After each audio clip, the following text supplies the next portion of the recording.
Bonjour et bienvenue à tous à cet atelier Inbound Marketing en B2B, ça fonctionne de la petite entreprise au grand compte. On est trois à intervenir et je vais laisser Violaine se présenter. Bonjour à tous, je m'appelle Violaine Cronier, je travaille pour le compte Unit4. Donc Unit4, c'est une société qui est éditeur et intégrateur de solutions ERP, CPM et Best in Class dans le secteur des services. Donc, nous, on travaille sur 4 verticaux principaux, tout ce qui est services professionnels, services financiers, organisation à but non lucratif et enseignement supérieur. Donc, par rapport à ces 4 verticaux, on doit vraiment avoir des messages de valeur et des messages clés pour eux. Unit4, c'est une société donc internationale, on est plus de 5000 collaborateurs dans le monde et plus de 500 millions de chiffres d'affaires. La maison mère est aux Pays-Bas.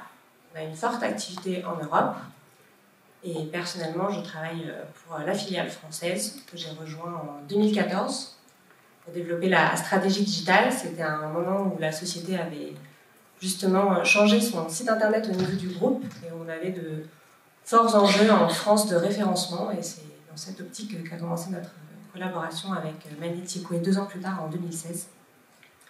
Donc aujourd'hui, travailler avec des personnes qui transforment leur passion en action, c'est aussi l'un de mes moteurs pour toujours travailler sur une stratégie de marketing qui soit dans l'air du temps. Et c'est dans cette optique qu'on a collaboré avec Magnetic Way depuis avril 2016. Donc ça, c'était Violaine qui interviendra donc pour le grand compte.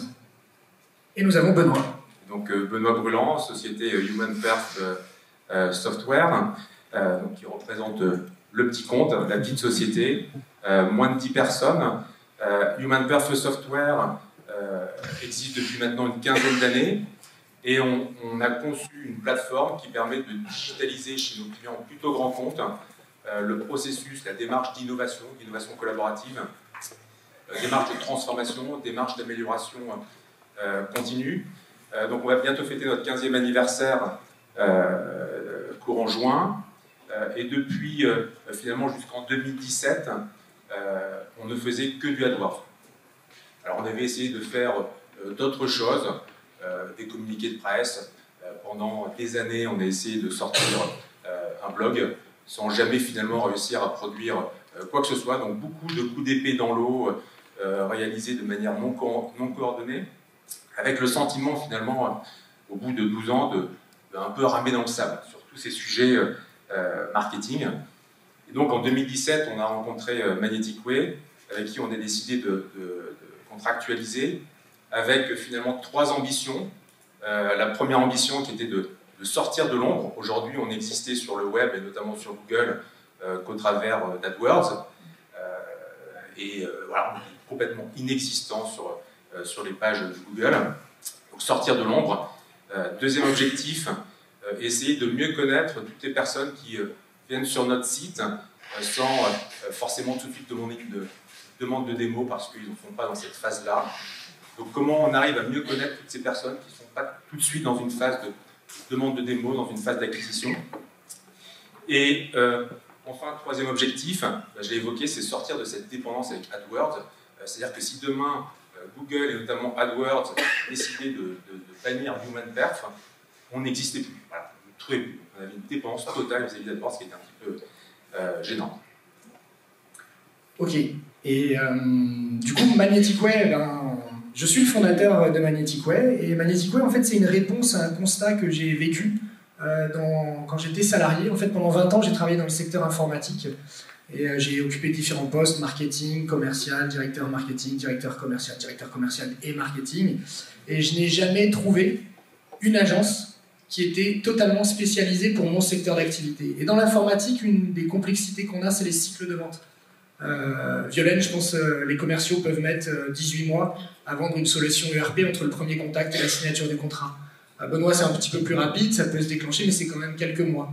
Et du coup, quand on trouvait des agences de marketing digital ou d'inbound marketing qui bossaient pour des restos le matin et qui bossaient pour nous l'après-midi avec des cycles de vente B2B ultra complexes, c'était le grand écart, ils ne comprenaient rien, ce qu'ils faisaient, ça n'avait pas de sens. Et je n'avais qu'une trouille, c'était que les prospects tombent dessus. Donc du coup, je me suis dit un jour ou l'autre, il faudra créer une agence qui, au lieu de faire tout un tas de trucs pour tout un tas de marchés différents, fera tout un tas de trucs, mais que pour le secteur informatique. Donc aujourd'hui, on est une équipe de 6 personnes et on accompagne 25 éditeurs de logiciels, de la petite entreprise au grand compte, dans leur stratégie inbound marketing. Voilà le sommaire pour vous donner une vue globale de ce qu'on va parcourir ensemble. Au départ, j'ai souhaité revenir sur la méthodologie et les fondamentaux. Je ne doute pas à 14h10 que vous soyez déjà avertis sur la méthodologie. Néanmoins, j'aimerais bien revenir sur quelques fondamentaux pour les partager avec vous. Et ce qu'on s'est dit avant d'aller dans le détail de toute la méthodologie inbound, c'est qu'avec Benoît, on allait partager un exemple concret de A à Z. La méthodologie et les fondamentaux. La méthodologie et les fondamentaux, c'est assez simple, vous l'avez vu dans les 4 étapes de l'inbound qu'on va voir dans le slide suivant. Mais en préambule, j'aimerais rappeler que toute stratégie de marketing digital repose sur 3 piliers de la performance qui sont souvent oubliés ou qui sont souvent, s'ils sont traités tous les 3, traités dans le mauvais sens.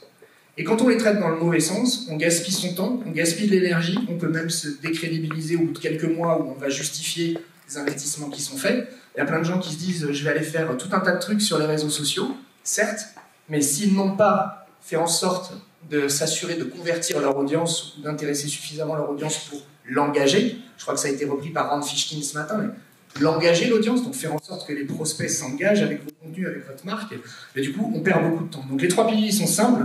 La première chose, c'est de vérifier si vous êtes trouvé à tous les points d'interaction que vos prospects ont avec des médias, des Google, un moteur de recherche, on va beaucoup parler SEO. Voilà, faire en sorte que vous soyez trouvé, et ça c'est fondamental. Donc AdWords est une solution pour être trouvé. Il se trouve juste qu'elle est payante, donc le jour où vous fermez le robinet, il n'y a plus rien du jour au lendemain.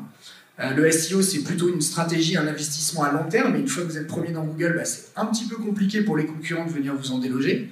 Donc voilà, c'est tous ces mécanismes pour être trouvé. Et une fois que vous êtes trouvé, que vous attirez les gens sur vos environnements, votre site, un blog, un espace, c'est de s'assurer que vous puissiez les convertir. Donc vous ayez des contenus suffisamment premium, et pas bullshit, des contenus suffisamment intéressants pour qu'ils vous laissent leurs coordonnées. À l'ère du GDPR, on va voir que laisser ses coordonnées, c'est plus comme il y a quelques temps. Donc du coup, les contenus ont intérêt à être très intéressants. Et enfin, une fois que vous aurez fait ça, vous aurez une mécanique où vous êtes trouvé, vous arriverez à convertir votre audience. Du coup, vous pourrez chercher à augmenter cette audience, puisque le web est un espace en expansion constante. Donc à l'heure où on se parle, il y aura encore de nouveaux sites, il y aura encore de nouveaux médias, etc. etc. Donc vous pourrez chercher à augmenter cette audience. Et donc ça s'inscrit parfaitement dans la méthodologie de l'inbound marketing. Et ce qui est intéressant dans les témoignages que vous allez avoir de Benoît et de Violaine, c'est qu'ils ont agi sur toutes les étapes de l'inbound marketing avec notre équipe. Et donc, avec eux, on a fait du blogging, on a fait du référencement, on a travaillé les réseaux sociaux, on a travaillé tout ce qui était conversion, livre blanc, on a varié les formats de conversion, on a travaillé les scénarios de marketing automation, et bien entendu, on a fait en sorte que les clients soient des promoteurs sur les réseaux sociaux. Donc, que garder en tête dans toute démarche d'inbound marketing? Si vous devez garder un truc en tête, c'est de rechercher l'engagement du visiteur. On vous l'a peut-être déjà dit ce matin, du coup, je réinsiste sur le sujet. Il faut chercher à l'engager. Et on va voir que l'engager ne peut reposer que sur la valeur. Donc, la clé en inbound marketing, c'est d'être intéressant avant d'être intéressé. C'est fondamental. Si vous produisez des contenus, si vous cherchez à avoir des communications, des publications qui sont centrées sur vous, sur vos produits, forcément, vous aurez un taux de retour qui sera médiocre. Si vous cherchez avant tout à vous intéresser à la cible, et c'est pour ça qu'en inbound marketing, on accorde autant d'importance aux buyer persona, on verra qu'il n'y a pas que ça qui compte, mais les buyer persona, c'est fondamental d'avoir des contenus intéressants pour eux avant que vous soyez intéressé. Et du coup, c'est l'exemple qu'on va prendre de A à Z. Alors dans le cadre de cet exemple, je vais vous expliquer ce qu'on a mis en œuvre avec Magnetic Way pour identifier et mieux connaître les personnes qui venaient sur notre site. Et dans le cadre de cet exemple, je vais m'appuyer sur le mot-clé innovation participative. Donc en tant qu'éditeur, nous on vend un logiciel pour piloter les dispositifs d'innovation participative. On aurait pu mettre logiciel d'innovation participative, mais l'objectif au travers du référencement naturel, c'est d'identifier les personnes qui s'intéressent au sujet, donc très en amont de l'acte d'achat. Donc là, on va vous dérouler un exemple sur le mot-clé innovation participative. Donc, comme je vous le précisais en intro, pendant quasiment 14 ans, on n'existait qu'au travers d'AdWords. Donc, c'est ce que vous voyez là-haut, et c'était plutôt pas mal pour ceux qui étaient intéressés et qui nous demandaient une démo. Assez rapidement, et je suis toujours ému quand je vois ça, encore aujourd'hui, 12 mois après, finalement, on a réussi à obtenir assez rapidement des résultats en première page, voilà, ce qui était complètement inexistant il y a encore 12 mois. Donc maintenant, quand vous tapez innovation participative dans Google, vous retrouvez AdWords, et vous retrouvez ici des articles de blog qui nous ont permis de nous positionner en première page. Voilà, donc, et l'objectif de ces articles, c'est d'aller capter l'attention des personnes intéressées par le sujet. Donc l'objectif, c'est qu'elles puissent cliquer sur cet article, et comme le précisait Hervé, l'objectif, c'est d'être intéressant avant d'être intéressé. Donc l'objectif, c'est de leur proposer un article à forte valeur ajoutée, qui met en avant notre expertise, la valorise, mais qui va, à un moment donné dans l'article, assez rapidement leur proposer un CTA, un Call to Action. En fait, on va leur proposer de cliquer sur un bouton qui va les emmener sur une page qui va leur permettre d'avoir accès à un e-book pour leur proposer davantage d'informations. Et c'est au travers de cet e-book qu'on n'utilise pas pour améliorer notre référencement, mais véritablement pour essayer de récupérer les coordonnées de cette personne de manière à ce qu'on puisse l'identifier. Donc quand elle clique sur le bouton télécharger, elle va arriver sur une landing page où on va valoriser le contenu de l'e-book pour être sûr qu'elle ne reparte pas. Et puis tout de suite après, on va lui demander de renseigner ses coordonnées, donc nom, prénom, entreprise, email, etc. Tout en respectant les recommandations du RGPD. Et une fois qu'elle va faire ça, on va automatiquement dans la foulée lui envoyer un email de manière à ce qu'elle puisse télécharger l'e-book. Dans cet email, on va commencer à amorcer les choses, c'est-à-dire qu'on va lui proposer du contenu à forte valeur ajoutée qui pourrait également l'intéresser. Et une fois qu'on a capté cette information, cette personne va se retrouver dans notre outil de marketing automation. Donc voilà, elle est identifiée, on connaît les sujets qui l'intéressent, on sait mettre un nom, un prénom, une entreprise sur cette personne, et on peut commencer à engager des échanges avec cette personne sous la forme de scénarios de marketing automation. Alors nous, on n'en est pas encore là en termes de volumétrie, mais voilà, cette personne qu'on ne savait pas identifier avant, qu'on ne connaissait pas, c'était un visiteur avec une adresse IP qui venait sur notre site. Aujourd'hui, cette personne, on la connaît, elle sait où elle travaille, et on sait quels sont ses intérêts. Voilà. Ce qu'on a souhaité, c'est, avant d'aller dans le détail, de partager avec vous comment la démarche a été organisée. Et une des erreurs, peut-être que je me répéterai, c'est qu'il y a beaucoup de gens qui considèrent que faire de l'inbound, c'est faire du contenu. Voilà, donc si on fait du contenu, on fait de l'inbound. C'est un tout petit peu plus riche et intégré que ça entre les différents postes. Mais pour nous, chez Magnetic Web, pour toute l'équipe, on est convaincu d'une chose, c'est que la préparation, alors c'est la palissade, hein, ce que je dis, la préparation c'est 90% du succès. Néanmoins, on est convaincu que ça doit s'inscrire dans une vraie démarche, dans un vrai plan d'action, et que donc ça doit être organisé, préparé, planifié. Et il y a souvent, en plus, quand on construit les plans d'action pour nos clients, il y a souvent une logique, soit de capitaliser sur l'existant, soit de créer tout de suite des nouvelles choses. Les plans d'action sont différents pour chaque client, mais ils sont bien construits. On sait quand on va le faire, comment on va le faire, quel KPI on va suivre par rapport à ces actions qu'on aura entreprises au fur et à mesure. En fait, la raison pour laquelle on s'est planté jusqu'en 2017, c'est que on pensait que c'était plein de choses simples, qu'il suffisait d'activer du contenu à droite, à gauche, et on n'a pas du tout fait ça de manière coordonnée avec une vision globale de là où on souhaitait atterrir. Et c'est en ça où je rejoins ce que dit Hervé, on est vraiment sur l'enjeu, c'est de préparer cette stratégie d'inbound marketing et de savoir exactement où on veut atterrir à 12 mois et finalement après chaque trimestre. Donc on a fait un gros travail de préparation quand on a contractualisé en septembre 2017. Ça s'est suivi par un gros travail de préparation où finalement on a échangé sur nos terrains de jeu, les mots-clés qui nous intéressaient, comment AdWords nous permettait de nous positionner sur certains de ces mots-clés.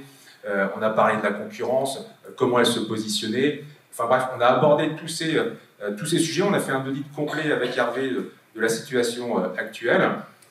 Et on s'est fixé des objectifs d'aller chercher des positions grâce au SEO. On s'est fixé des objectifs de moyens d'aller chercher ces positions. Et finalement, on a construit un plan d'action dont le livrable était un calendrier éditorial. C'est-à-dire qu'on ne s'est pas lancé en janvier avec la publication d'articles de façon un peu ad hoc comme ça. On a construit un calendrier éditorial et on savait exactement ce qu'on allait produire et livrer chaque mois, à savoir, on était assez ambitieux, 2 articles de blog, 3 e-books sur l'année, et on s'y est tenu. Donc dès janvier, on a commencé à publier les premiers articles de blog sur lesquels on souhaitait tout de suite aller chercher des positions, donc notamment innovation participative, associée avec les e-books pour aller chercher le contenu. Et en 4 mois, on a tout de suite eu des résultats assez remarquables. Donc ça, c'était la première étape. Ça nous a permis de faire un premier bilan. Et par rapport à ça, on a décidé d'accélérer, et notamment en diversifiant les contenus. Donc au début, on présentait tout simplement des contenus sur des retours d'expérience, des exemples, des bonnes pratiques. On a diversifié les contenus sous la forme de retours d'expérience client, de focus sur des méthodologies qui sont connues. Et on a aussi commencé à taquiner LinkedIn, sachant qu'on avait pris un gros gadin sur LinkedIn avant. Et on a commencé à faire des choses avec LinkedIn sur lesquelles je reviendrai qui étaient assez intéressantes. Et donc là, on est dans une dernière phase, mais qui est une phase permanente et continue d'optimisation pour essayer d'aller chercher encore des meilleures places au niveau du SEO, et puis de diversifier les contenus. Voilà, donc il ne s'agit plus de s'arrêter maintenant, il s'agit d'accélérer pour améliorer notre positionnement. Chez Unit4, le contexte était assez différent puisque nous, on venait d'avoir un refresh de notre site internet Monte, donc une refonte totale du site internet qu'on avait donc localisé en version française. Donc on avait beaucoup de contenus intéressants, des pages secteurs, des pages produits, des articles de blog. On avait également des livres blancs. Donc nous, tout l'enjeu, c'était vraiment de relever le challenge du référencement. En traduisant tous ces éléments-là, on avait quand même un gros déficit de référencement. Donc on a commencé notre collaboration en faisant le diagnostic de l'existant et en imaginant quel contenu allait pouvoir intéresser nos cibles en termes de référencement. Donc le début de la collaboration, c'était vraiment mener des interviews auprès de nos bailleurs personas, donc en interne, parce que nous, par exemple, on s'adresse au DAF pour vendre nos logiciels, et on avait un DAF dans notre société qui était une société de service avec qui il était également passionnant d'échanger pour comprendre ses enjeux, ses problématiques. Donc on a mené ces interviews en interne pour des soucis de facilité, mais il faut surtout étendre ces interviews à l'externe et aller chercher quels sont les enjeux et les problématiques de nos clients, par exemple. Donc ça nous a permis d'avoir aussi beaucoup de matière d'interviewer nos clients, mais aussi d'interviewer des prospects qu'on avait perdus. Toutes ces interviews-là nous ont permis de trouver la matière pour aller rapidement sur notre deuxième étape, qui était de créer ces contenus, avec comme priorité d'acquérir un positionnement SEO fort sur des expressions clés, comme ERP SaaS, ERP Cloud. Donc, on a produit énormément de contenu la première année, 14 articles de blog côté Unit4. Et notre troisième objectif, dans la continuité de cette création de contenu d'articles de fond, c'était d'améliorer nos conversions. Parce qu'on avait, comme je vous disais, un certain nombre de contenus qu'on avait traduits du groupe, avec des conversions qui étaient bonnes. Mais là, tout l'enjeu, c'était d'avoir des contenus qui soient locaux et très en phase avec les attentes de notre audience pour accélérer sur ces conversions-là. Donc, dans cet objectif, on a créé sur 2016 4 e-books, pardon. Et ça a été vraiment nos deux focus. Et dans la même logique que Benoît, avec l'agence, on continue, on analyse ce qu'on fait, on analyse le positionnement de nos mots-clés, on analyse les conversions, comment est-ce qu'on peut optimiser nos landing pages. Donc, c'est un travail qui est assez continu avec l'équipe. Et chez Unit4, ça nous a vraiment aidé de passer par une agence pour nous accompagner dans ce plan d'action, parce que ça nous donnait la garantie d'une méthodologie, d'un respect des deadlines, d'un partage de bonnes pratiques et surtout de travailler avec des experts techniques qui, en plus, connaissaient notre secteur d'activité. Ça nous a vraiment donné de la valeur et ça nous a permis d'accélérer assez vite sur toute cette production. Donc la base de l'inbound marketing, c'est les buyers persona. Ok, super, tout le monde en fait, c'est génial. Mais comme dit mon associé Damien, les buyers persona, c'est pas que pour le plaisir. Il y a autre chose derrière et il faut voir tout ce qu'il y a autour. Donc évidemment, nous, dans les démarches qu'on a de l'inbound marketing, on crée des buyers persona qui sont complets. On va définir le profil type des personnes qu'on veut cibler. Un DAF dans une société de service, un responsable innovation dans une grosse boîte industrielle, par exemple. Et on va essayer de voir, évidemment, dans les interviews qu'on va mener, puisque nous, dans la démarche, on demande à interviewer les clients de nos clients et les prospects perdus, pour discuter avec eux en toute liberté et leur demander quels sont leurs objectifs, comment leur métier évolue. On essaye de bien comprendre les tenants et aboutissants qui vont avoir, je le dis grossièrement souvent de cette manière-là, on essaye de savoir ce qu'il y a dans leur lettre de mission et ce qui conditionne le versement de leur prime à la fin de l'année, puisqu'on sait que cette année, ça va être leur objectif principal. Et donc ces objectifs principaux, ils vont nous servir à identifier des thèmes, des problématiques, des enjeux sur lesquels, si les solutions qu'on propose apportent des réponses, et on va pouvoir prendre la parole. Et prendre la parole, ce ne sera pas pour promouvoir nos solutions, ce sera pour promouvoir notre capacité à bien comprendre ces problématiques, à comprendre quelles en sont les solutions, les enjeux, et comment seulement à la fin, une fois qu'on a fait passer cette idée, notre produit pourrait y répondre. Et on s'attache aussi à d'autres choses quand nous on fait les interviews des buyers persona. On est en B2B, donc on réserve d'entreprise à entreprise, mais c'est des humains quand même qu'il y a derrière. Et on essaye aussi de voir aussi ce qu'on appelle les goals perso, donc les objectifs perso qu'ont ces gens-là. Je prends un exemple classique dans notre secteur, l'informatique. Un des buyers persona clés, c'est le DSI. Et le DSI, ces dernières années, il a un peu fait face à de la perte de pouvoir en interne. Il s'est retrouvé face à des Chief Digital Officer qui ne savaient pas trop comment le gérer et quelle était la mission et ce qu'il devait faire. Le DAF a trouvé que les budgets dérapaient, il a souvent repris le contrôle et dans beaucoup de COMEX, le DSI est parfois représenté par le DAF. Donc ça pose des vraies problématiques personnelles pour lui. Et donc on s'est dit, nous aussi, tiens, ça c'est un axe à exploiter, c'est comment est-ce qu'il peut reprendre de la maîtrise, reprendre du contrôle finalement. On lui dit à mot déguisé comment reprendre du pouvoir. Donc ça c'est intéressant. Et de toute façon, les buyers persona, c'est la base, mais il y a énormément de choses autour, et notamment un point qui est essentiel pour moi, c'est l'évolution du marketing. Du coup, je vous fais une rétrospective en 40 secondes. Le marketing 1.0, celui de nos parents et grands-parents, c'était vendre des produits.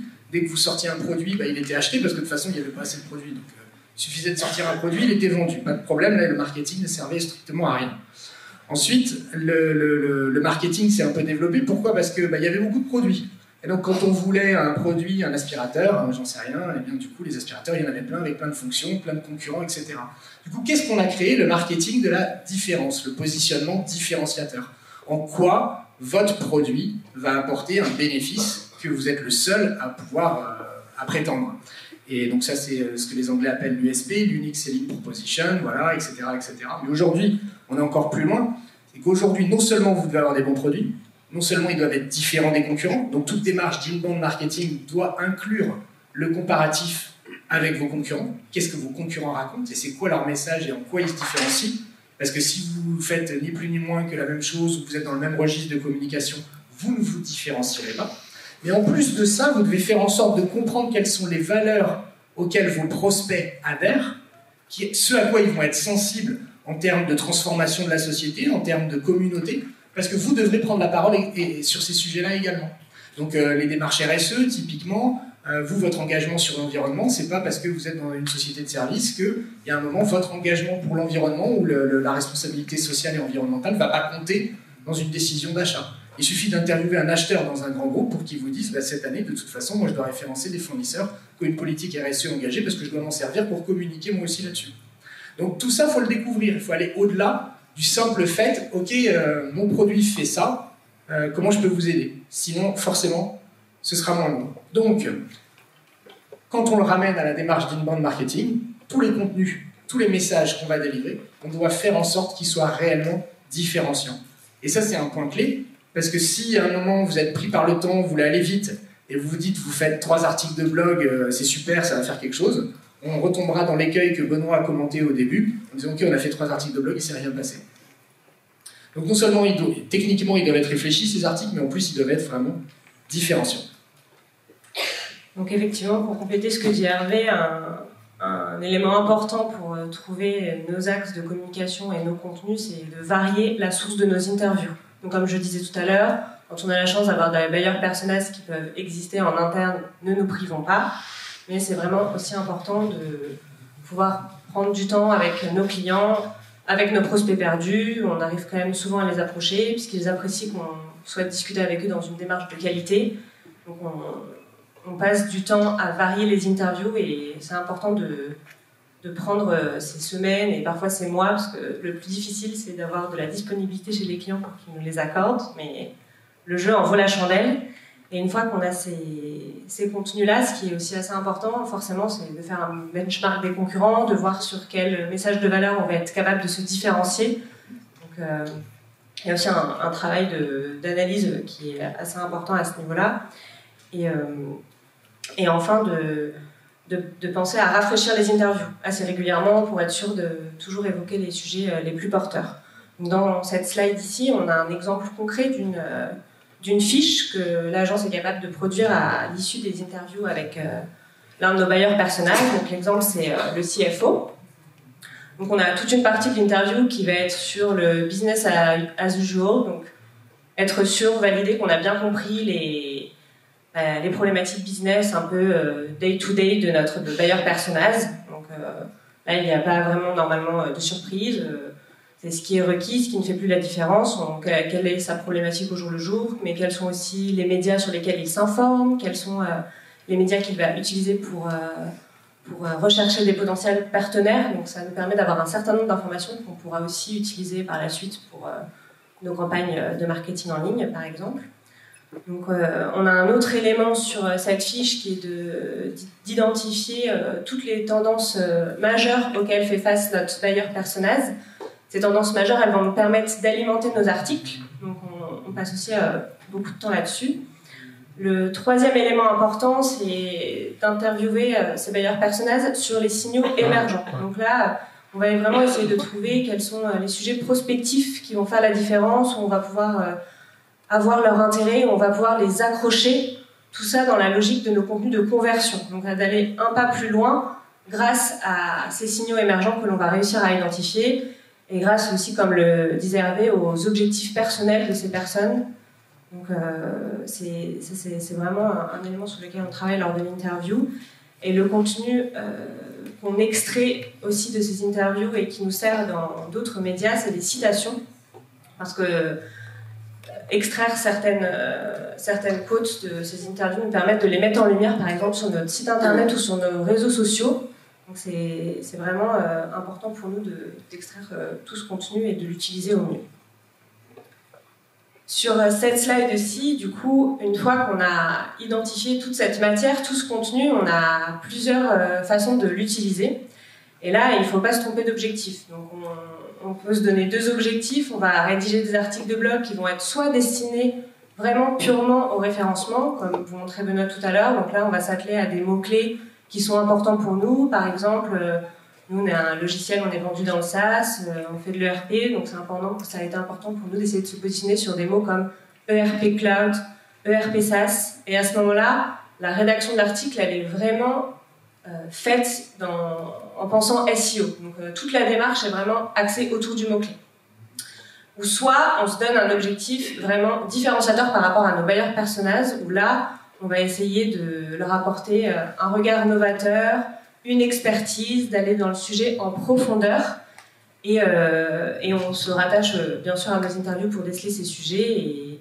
Et comme exemple, on avait illustré transformation digitale des ONG, partir à la renquête des nouveaux donateurs. Donc ça a été un sujet assez fort à la fin de l'année 2018, sur lequel on a eu beaucoup de partages, ou un sujet qu'on avait identifié avec notre DAF sur faire ses prévisions budgétaires à l'intuition, qui peut être un sujet un petit peu décalé, sur lequel on a eu aussi beaucoup de partages. Donc ces articles de blog définis, la slide après vous présente au fait les contenus de conversion pour les bailleurs personnages. Donc là, l'idée c'est vraiment d'aider les meilleurs personnages quand on construit ces contenus de conversion. C'est vraiment de se dire qu'est-ce qu'on va pouvoir leur apporter pour les aider dans leur quotidien. Donc tout l'enjeu, c'est vraiment d'apporter notre expertise sur ce point et de s'exprimer sur des sujets qui vont les interpeller plus que sur des sujets ayant attrait à nos produits ou à nos services. On peut parfois être tenté de le faire, mais on se rend compte que les conversions sont quand même vraiment moins bonnes quand on va sur ces sujets qui sont quand même assez naturels. Donc dans la slide, on a par exemple l'e-book Comment diffuser la culture financière du DAF à tous les étages, qui est un sujet assez récurrent chez les DAF en ce moment et qui nous amène énormément de conversions dans notre CRM, ou un autre qu'on a identifié sur beaucoup d'études et à travers nos interviews aussi sur le DAF et la gestion des talents. Enfin, sur cette slide, c'est un peu un exemple concret des citations qu'on a pu extraire de nos interviews. Comme je vous le disais tout à l'heure, on s'en sert pour les mettre en page, faire une petite création graphique et communiquer sur nos réseaux sociaux. Parce qu'on le sait tous, nos clients sont nos meilleurs ambassadeurs. Donc on n'est pas surpris de noter des engagements assez forts sur ce type de post. Et c'est aussi intéressant pour nous, du coup, d'utiliser ce contenu sur les réseaux sociaux.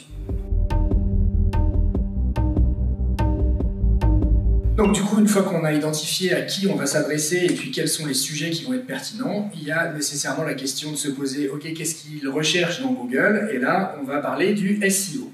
Et donc le SEO, en 2 minutes, je vais essayer de vous faire comprendre l'essentiel qu'il y a à garder en tête.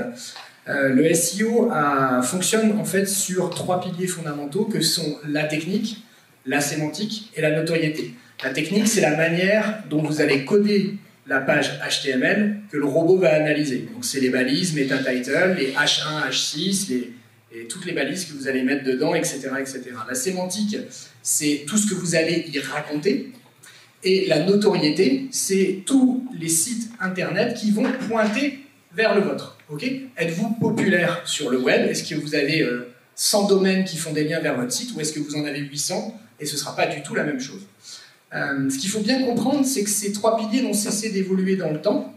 Vous avez 2 courbes qui ne sont pas d'un point de vue mathématique très précises, mais qui ont le mérite de vous faire comprendre qu'il y a 18 ans, grosso modo, vous faisiez n'importe quoi sur votre site, tant que vous aviez des liens, vous aviez du trafic. Cette époque est totalement révolue.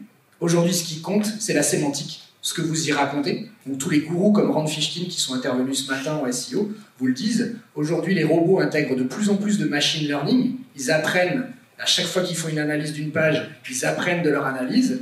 C'est de l'intelligence artificielle. Ils sont de plus en plus capables de comprendre si vous avez écrit quelque chose qui est réellement pertinent pour un sujet, donc des mots-clés que vous visez, ou pas. Il y a même un spécialiste du SEO français qui avait fait une étude en disant de toute façon, aujourd'hui, si vous visez le top 5 de Google, c'est entre 1200 et 1500 mots, la moyenne du nombre de mots sur les pages qui sont positionnés dans le top 5 de Google. Tout le monde fait des articles de blog hyper riches, hyper développés, avec une sémantique très développée. Et ça, c'est hyper important. Et le deuxième truc que je voudrais partager avec vous, Alexa, Google Home, c'est pas qu'un gadget. En fait, notre manière d'interagir, surtout en B2C, un peu moins en B2B, c'est pour ça que je vais passer vite, mais néanmoins, je vous ai pris un exemple B2B. Les moteurs de recherche vont évoluer vers des moteurs de réponse. C'est-à-dire que quelqu'un qui est dans son bureau, qui recherche quelque chose pour le travail, met les 3-4 mots-clés qui comptent, mais quelqu'un qui est avec son smartphone ou qui est avec Google Home à la maison, lui pose une question, interagit avec le robot, avec son assistant personnel. Et ça va continuer à se développer. Et donc, vous prenez un exemple, si vous tapez plan marketing digital, donc du coup, moi, j'essaye d'apporter une réponse sur le blog de Magnetic Way avec élaborer son plan marketing digital, quels fondamentaux. Mais si vous allez au bas de la page, vous voyez aussi ce qu'on appelle en anglais les people also asked, donc les autres questions posées. Et là, vous voyez qu'il y a des gens qui tapent comment élaborer un plan d'action marketing, comment élaborer une stratégie marketing, c'est quoi le plan marketing. Et donc ça, c'est une vraie tendance de fond à prendre en compte, parce qu'aujourd'hui, suivant les mots-clés, les people also asked sont en bas de la première page, mais sur certains mots-clés, c'est déjà les premiers résultats. Autrement dit, un boulot qui a été fait très terre à terre avec la gestion des mots-clés, entre guillemets, et où vous êtes positionné en premier, si le comportement des internautes sur ce type de requête évolue vers du langage parlé et donc de l'interrogation, vous risquez de descendre si les people as last passent devant. Donc ça, c'est un point qui évolue, qui est assez intéressant à surveiller sur les mots-clés qui vous rapportent du trafic. Et du coup, je voudrais aussi dire un truc sur les mots-clés, c'est l'intention de recherche. En fait, par exemple, Violaine, éditeur de logiciels ERP, réflexe de base, on va se dire, ok, il faut être premier sur ERP. En fait, ça sert à rien d'être premier sur ERP. Ça sert à rien parce que souvent la requête ERP, elle est indéfinie. Et c'est ce que je mets dans cette pyramide inversée, c'est Nicolas, notre spécialiste dans l'agence quand même, il faut lui rendre le mérite, hein, c'est lui qui met cette pédagogie là-dessus. Ou l'exemple d'innovation participative, on voit bien que c'est des gens qui sont en avance de phase, qui sont en prise d'information préalable. Ils recherchent l'innovation participative. La personne derrière l'écran ou derrière son smartphone, ça peut être n'importe qui, un étudiant, enfin, c'est peut-être pas forcément quelqu'un de qualifié. Quelqu'un qui va faire du comparatif, il va chercher plutôt système de management des idées. Il va rentrer déjà dans une logique, ok, comment je mets en place cette innovation collaborative, avec quel outil? C'est quoi le système de management des idées? Je prends l'exemple de l'ERP. Typiquement, ERP Cloud, c'est une expression très générique qualifiée en amont. Mais néanmoins, quelqu'un qui cherche cahier des charges ERP, on sait déjà qu'il est en train de réaliser son cahier des charges. Si on peut le capter, c'est pas mal de le capter le plus tôt possible pour les commerciaux. Jusqu'à la fin, où si on cherche logiciel innovation, c'est que c'est en phase d'achat. Si on cherche intégrateur ERP SAP, c'est qu'on cherche un partenaire pour travailler sur son ERP SAP. Alors, je ne vais pas forcément m'attarder beaucoup sur les indicateurs d'une stratégie inbound marketing, parce que je ne suis pas du tout expert. Par rapport à 2017, au moment où on a démarré, globalement, tous les indicateurs qu'il fallait améliorer, on les a multipliés par un facteur 3 à 10. C'est extrêmement positif, mais quelque chose qui me parle beaucoup plus, si on va sur la slide d'après, c'est qu'en référencement naturel, en 2017, donc vous voyez à gauche, hein, c'était le dernier trimestre de 2017, on avait eu globalement sur ce trimestre-là 450 clics, et on nous trouvait uniquement sur le nom de la société ou le nom du produit. Voilà, donc globalement, on était inexistant sur nos terrains de jeu, innovation participative, programme de transformation, gestion de portefeuille de projet, etc. Maintenant, quand on regarde sur le dernier trimestre 2018, on a multiplié le nombre de clics par 10, simplement énorme. Et là où on nous trouvait avant uniquement sur la société et le nom du produit, on nous trouve toujours, bien évidemment, sur le nom de la société et le nom du produit, mais des termes comme innovation participative, gestion de projets d'amélioration continue, MS Project, Alternative MS Project, maintenant nous ramènent un trafic extrêmement important. Donc en fait, un des objectifs initiaux qui était de sortir de l'ombre, grâce à ce référencement naturel, on est passé de l'ombre à la lumière. Et donc, pour convertir, puisqu'une fois qu'on attire les gens, toute la question est de convertir, tout repose sur les contenus. Et donc, du coup, on a souhaité partager avec vous un certain nombre de facteurs clés de succès sur la gestion des contenus. La première chose, c'est de se rappeler que vous avez donc cette phase de cycle de vente qui peut être long et complexe en B2B, et donc de bien se demander, ok, mais si je fais ce contenu, quelle va être sa première utilité? Est-ce que c'est des gens qui sont vraiment en prise d'info initiale? Est-ce que c'est des contenus que je crée pour les gens qui sont plutôt en phase finale? Et c'est ce qu'on met dans ce slide. Vous voyez, quelqu'un qui est en recherche d'infos préalables, typiquement l'article de blog, l'avis d'expert où on confronte deux points de vue, tout ça, les e-books, tout ça, ça va être très bien pour capter les gens le plus tôt possible dans leur process d'achat. Mais dès qu'ils vont comparer les solutions, c'est là où rentre en compte tout ce qui est webinar, tout ce qui va être livre blanc, vous allez beaucoup plus loin dans la problématique, et cette fois, vous y incluez peut-être du produit, des services qui répondent à ces enjeux, jusqu'à la prise de décision finale, où vous êtes dans des feuilles de calcul pour calculer le retour sur investissement ou le coût total de possession de votre solution, des comparatifs. Moi, j'ai des clients qui font des comparatifs entre plusieurs solutions, donc tout ça, c'est très intéressant. Et voilà, c'est bien des choses qui sont à différentes phases du cycle d'achat. Et ça, c'est important de l'avoir en tête, et aussi de ne pas travailler en mode best effort, donc faire du mieux qu'on peut du lundi au vendredi, mais plutôt de l'organiser dans un calendrier éditorial. Donc je vous invite à aller sur le site de Magnetic Way, sur la page d'accueil, vous avez un call to action qui vous propose de télécharger notre modèle de calendrier éditorial Excel. Donc n'hésitez pas, il y en a qui l'ont déjà fait. Et du coup, ça vous permet de structurer, de savoir pourquoi vous faites ce contenu, qu'est-ce que vous en attendez derrière, quelle va être la conversion, etc., etc. Et moi, je vais partager avec vous 5 facteurs clés de succès quand vous travaillez sur les contenus, si jamais vous preniez la décision d'y travailler vous en interne. La première chose, c'est de parler directement à une seule personne, un seul buyer persona. Si vous cherchez à parler à tout le monde et à tous les secteurs, franchement, vous parlerez à personne et vous n'intéresserez personne. Donc essayez plutôt de vous dire, ok, je prends un seul buyer persona, un directeur industriel dans tel secteur, un directeur financier dans tel secteur. Faites-lui quelque chose qui est dédié pour lui. Parce qu'il va s'y reconnaître. Et quand il va le voir, il va se dire « ça s'adresse à moi ». Et là, ça lui donnera envie de cliquer. Parce que si vous ne lui donnez pas envie de cliquer, du coup, votre contenu il sera lu que par vous, pour les relectures et par les robots, et donc vous n'irez pas bien loin. Sauf s'il est optimisé pour le SEO, c'est encore différent. La deuxième chose, c'est trouver votre ton. Moi, j'ai trop vu des blogs où lundi, il y a un article hyper sérieux sur la gestion de projet, un truc vraiment intéressant, on prend du plaisir à le lire. Et puis le mardi, il y a un truc avec un humour totalement décalé, alors que la société se présente comme une société de service avec des consultants hyper chers à la journée, hyper sérieux. Bon, ça va pas du tout. C'est essayer de garder un ton qui est homogène, et si à un moment vous avez choisi d'être expert de quelque chose, restez un peu dans l'expertise, et puis si vous faites un peu d'humour, n'allez pas non plus trop loin. La deuxième chose, c'est ne générer jamais une déception chez un buyer persona en amont du cycle de vente. Parce que là, le commercial débarque au marketing, il n'est pas content et il a raison de ne pas être content. Donc du coup, ne mentez jamais sur le bénéfice qu'il aura s'il télécharge votre contenu.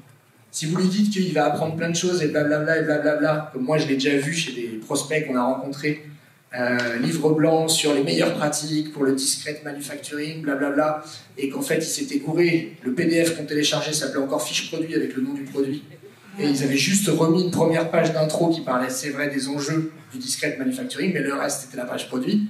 Là le prospect c'est terminé.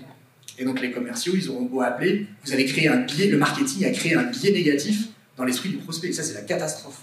Donc du coup, ne mentez jamais, soyez clairs, dites-lui ce qu'il y a dedans, dites-lui ce qu'il aura, et puis s'il ne télécharge pas, vous savez qu'il faudra faire mieux la prochaine fois. Le dire c'est bien, le montrer c'est encore mieux. Bien sûr que là on illustre l'expertise, etc. Si vous avez des clients qui sont prêts à prendre la parole pour expliquer, c'est encore mieux, c'est ce qu'on fait aujourd'hui. Du coup, moi je vous partage un certain nombre de bonnes pratiques, et puis j'ai 2 clients qui vous expliquent les résultats qu'ils ont obtenus. Vous n'hésitez pas à le faire. Si vous voulez prendre la parole pour montrer votre expertise et que vous avez un client qui accepte d'être cité, qui accepte de corroborer vos propos, foncez, parce que ça c'est 10 fois plus puissant que si vous le dites vous. Et la deuxième, c'est rester focus sur l'engagement et la conversion. Si vous faites du contenu pour vous faire plaisir parce que vous avez envie d'embrasser une carrière littéraire, c'est sympa, mais restez focus sur l'engagement et la conversion, ce sera clé pour la performance. Un autre conseil pratique sur les contenus, c'est de travailler ces contenus dans un process qui soit collaboratif, visant à impliquer d'autres collaborateurs internes pour travailler leur personal branding et l'employee advocacy.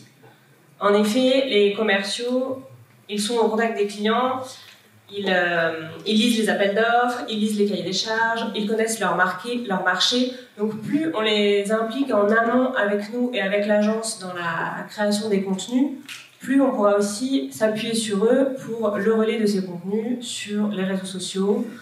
On pourra compter sur eux pour qu'ils soient aussi porteurs de notre communication, de notre notoriété. Et c'est vrai que chez nous, on essaye tout le temps de valider avec eux les plans qu'on fait, les sujets que l'on soulève. Parfois même, ils nous impulsent des sujets sur lesquels ils veulent vraiment communiquer et on peut les signer en leur nom et travailler avec les équipes. Donc là, je prends l'exemple des commerciaux, mais ça peut aussi être des consultants, ça peut être la direction, parce qu'aujourd'hui, on est vraiment de plus en plus visible sur les réseaux sociaux. C'est important dans nos démarches commerciales. On fait de plus en plus de social selling, mais c'est aussi important dans notre démarche de notoriété. Donc, c'est le premier conseil. Le second, c'est de se dire que quand on investit sur les contenus, ça peut aussi être un investissement à long terme. Par exemple, une des bonnes pratiques chez Unit4, c'est de travailler également avec l'agence de presse sur ces réflexions-là, parce qu'il n'est pas rare que des contenus qu'on écrive pour nos bailleurs personas, qui soient vraiment des pains pour eux ou des problématiques très concrètes, puissent aussi intéresser certains médias. Donc tout l'enjeu est de réfléchir à la ligne éditoriale de ces médias et de voir dans quelle mesure aussi ces contenus, on va pouvoir les proposer en tribune, en avis d'experts.